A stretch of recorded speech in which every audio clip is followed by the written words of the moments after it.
Xin chào mọi người, mình tên là Oanh, mình 40 tuổi và hiện tại mình đang sinh sống ở thành phố Cần Thơ. Mình là một người từng mắc chứng trầm cảm và ở cái giai đoạn nặng nhất là mình đã bộc phát thành tâm thần phân liệt rồi. Bệnh bộc phát thành những cái biểu hiện rõ ràng nhưng mà mình lại quyết định là không tham gia khám hay là điều trị theo bệnh viện. Lý do là mình có nghiên cứu một vài cái quyển sách của những cái vị bác sĩ tâm lý đó, và mình đọc những cái thông tin kết luận rằng là thuốc sẽ không chữa khỏi được tâm bệnh, cho nên là mình quyết định đi tìm những cái phương pháp khác. Trước tiên mình xin phép chia sẻ về những cái biểu hiện của mình. Đó là từ bé là mình đã thường xuyên có những cái hiện tượng ảo thanh, ảo giác hay là ngủ bị bóng đè rồi. Khoảng năm 15 tuổi là mình bắt đầu có những cái biểu hiện là khó ngủ nè, hay buồn nè, ngại giao tiếp, không thích nói chuyện, và đặc biệt là mình không thích nói chuyện với những người thân trong gia đình của mình.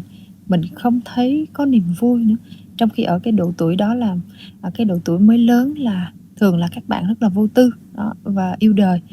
Và sau đó là mình bộc phát những cái biểu hiện khác nữa khi tương tác trong những cái mối quan hệ. Ví dụ như là khi mình yêu đương nè, mình thường xuyên là nghi ngờ, mình có những cái suy nghĩ tiêu cực trong cái lời nói và cái hành động nè, và mình như kiểm soát người yêu mình nè, và hay cáu gắt lắm. Khi mà có xung đột gì là mình cáu gắt, mình la hét và gần như là có cái biểu hiện muốn đập phá nữa. Và tầm năm 2019 thì cái biểu hiện của mình rõ nhất đó là thường mất kiểm soát về cảm xúc. Mình không kiềm chế được, rồi mình rất hay nóng giận nè, và mất ngủ thì nó vẫn tiếp tục kéo dài. Và mình hay xung đột khi mình tương tác với mẹ nè, và mình có những cái biểu hiện là nghi ngờ người khác, cứ nghĩ người ta muốn nói xấu hay là muốn ám hại mình đó. Giữa năm 2019 thì mình quyết định là nghỉ việc để mình đi tìm phương pháp trị liệu. Thì đúng vào cái đợt Covid, thì lúc đó là do sức khỏe tinh thần và kể cả sức khỏe thể chất của mình nó cũng không đảm bảo nữa, cho nên là mình cảm thấy nó rất là báo động rồi. Mình đã có nghiên cứu đến những cái phương pháp khác nhau và cuối cùng mình lại quyết định không dùng thuốc, và mình lại tìm đến con đường tâm linh. Mình nghĩ là cái bệnh của mình nó liên quan đến nhân quả đó, bởi vì cuộc sống của mình nó luôn luôn ngập tràn những cái đau khổ, những cái bế tắc, thất bại, rồi mối quan hệ gia đình, bạn bè vân vân, nó cũng sứt mẻ.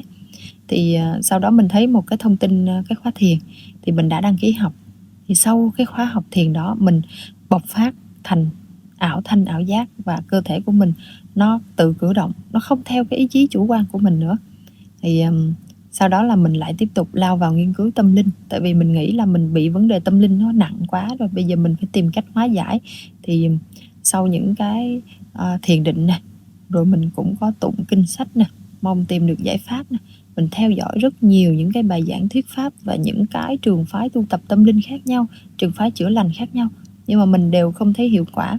Và kể cả những cái liệu pháp mà trị liệu tâm lý thì nó quá đắt đỏ, cho nên mình không tham gia được. Và khi mình bộc phát nặng thì bố mẹ tìm đến một người thầy tâm linh.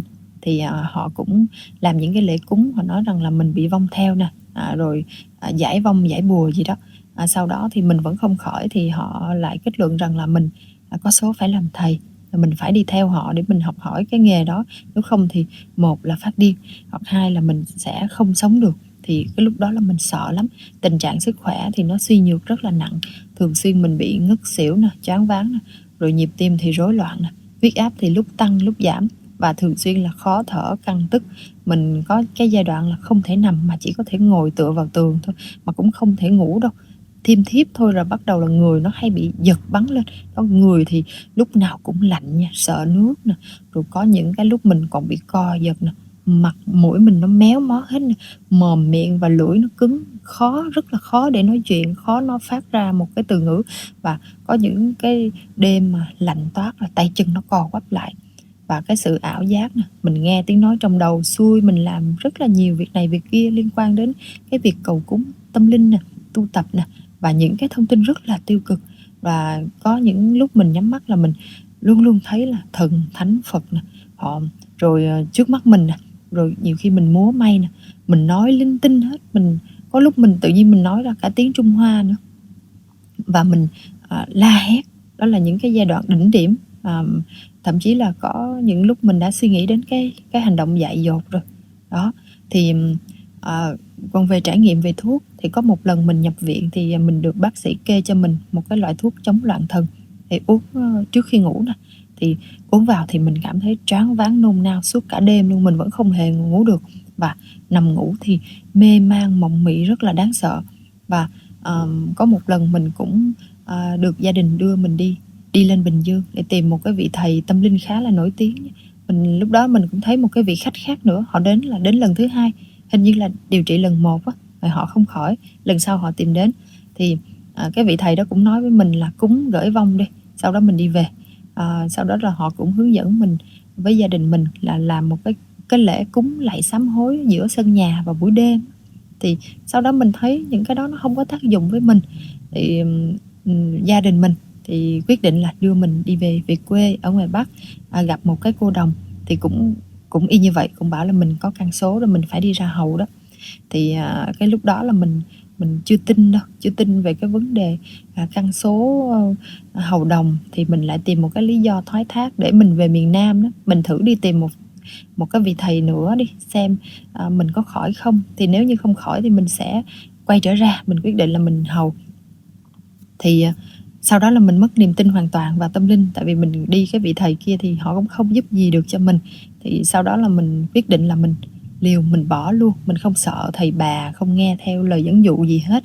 Thì có một lần là mình lang thang trên mạng, trên Facebook đó, mình mới thấy một cái nhóm mà chia sẻ về cái, phương pháp hóa giải căn số. Thì khi mà mình bấm vào một cái đường link dẫn đến video YouTube của thầy Hoàng Văn Trường, thì mình nghe được thầy lý giải về, linh hồn nè, vân vân. Nghe nó rất là khoa học, nó rất là logic, cho nên là, tự dưng bên trong mình bừng tỉnh, mình nói: cái này là mình, đi tìm kiếm bấy lâu nay, bây giờ mình mới tìm thấy nè. Còn những cái vị kia cứ, bảo với mình là mình bị vong, mình bị này bị kia, nhưng mà họ không giải thích được cho mình rõ ràng, họ nói rất là mơ hồ, và thậm chí là, có những cái lời đe dọa, gần như là muốn khống chế mình để mình phải quy phục họ vậy đó. Sau đó mình mới liên hệ trực tiếp với thầy Hoàng Văn Trường, mình liên hệ qua email và được thầy hướng dẫn. Thì, mình bắt đầu, nghe học và hoàn toàn là thầy gửi các bài, nghe từ, YouTube thôi, chứ mình không phải bỏ tiền ra để mình mua bất kỳ một cái bài giảng nào hết. Và thời điểm đó là vì mình quá lo lắng cho nên là mình, xin phép thầy cho mình được ra Hà Nội tham gia cái lớp học trực tiếp á, thì thầy đồng ý. Và may mắn là mình cũng được mẹ ủng hộ, và bởi vì thời điểm đó là mình vẫn chưa tự chủ được hành vi ý thức đâu, mình vẫn còn rất là yếu, cho nên là mẹ luôn luôn lúc nào cũng phải ở bên cạnh, đi theo sát để chăm sóc mình. Và sau khi mình học được 1 tháng thì, Covid bùng lên, thì lúc đó là giãn cách toàn quốc, thì mình buộc phải về lại Cần Thơ.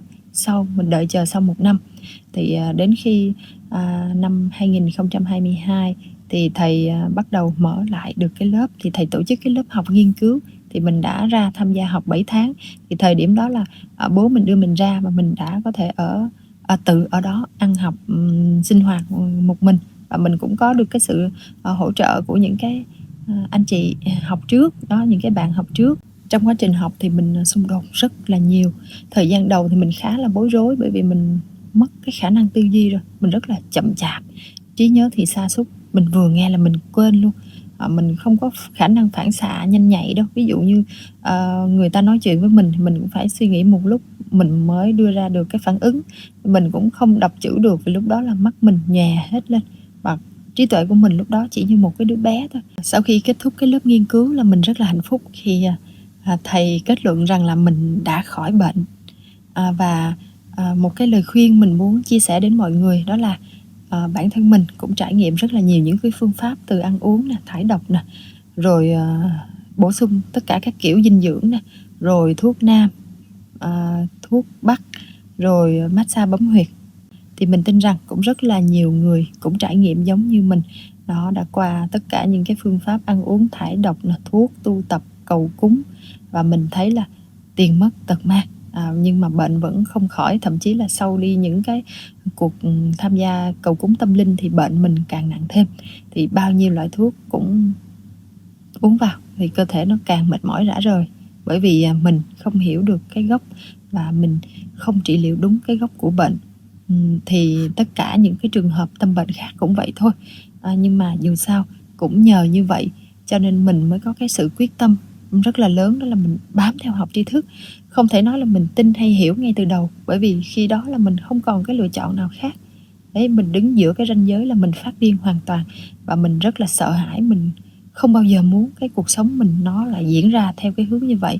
Thì, trải qua cái quá trình mình tham gia vào cái hoạt động tu tập tâm linh như là thiền định này, thì mình, có cái lời khuyên đến mọi người là không nên thử bất kỳ cái, hoạt động thiền định hay là truyền năng lượng gì hết, bởi vì nó rất là nguy hiểm.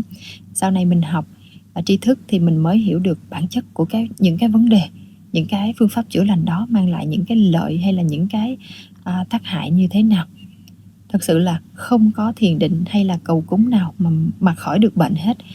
Mình nghe học tri thức để cân bằng tạm thời, mình sẽ giảm những cái biểu hiện, gọi là, mất kiểm soát này, đó. Và sau đó mình ứng dụng và thực hành trong đời sống, trở thành một cái người tốt hơn nè, mang lại những cái giá trị giúp đỡ người khác, giúp đỡ vạn vật, để từ đó đó, từ những cái hành động đó mình tự sản xuất ra những cái liều vaccine cứu được mình. Như vậy thì tâm bệnh sẽ không bao giờ tái phát. Thì bây giờ mình vẫn đang trong cái hành trình để cố gắng, tốt hơn mỗi ngày. Thì mình cũng nhận ra rằng giá trị của tri thức không chỉ ở cái vấn đề là khỏi bệnh tâm hay là bệnh lý đâu, mà là những cái giá trị lớn lao hơn nữa đó, là giúp mình trở thành một người tốt hơn này, hướng đến cái đời sống đạo đức hơn này. Trước đây bởi vì mình, thiếu thông tin, mình cứ nghĩ mình như vậy là tốt rồi, là đúng rồi, là đủ rồi, không hại ai đâu. Nhưng mà tri thức mới cho mình thấy rõ là hai con đường, một là con đường bền vững, hai là con đường hoại diệt. Vậy nên, mình biết rồi thì mình phải cố gắng mình thực hành, cải tạo mình tốt hơn. Và khi ứng dụng vào, đời sống thì mình có thể cảm hóa và hóa giải được những cái mối xung đột, những cái xung đột trong mối quan hệ xung quanh này, xây dựng cái đời sống tốt đẹp hơn. Như vậy thì xã hội và, thế giới sẽ ngày càng tốt đẹp hơn. Hy vọng những cái chia sẻ này của mình sẽ giúp cho, những ai, đang mắc tâm bệnh trầm cảm hoặc là có người thân trầm cảm, có thêm những cái thông tin hữu ích để đưa ra cái quyết định lựa chọn cái phương pháp đúng đắn để, trị liệu vượt qua được trầm cảm. Mình xin cảm ơn mọi người đã lắng nghe.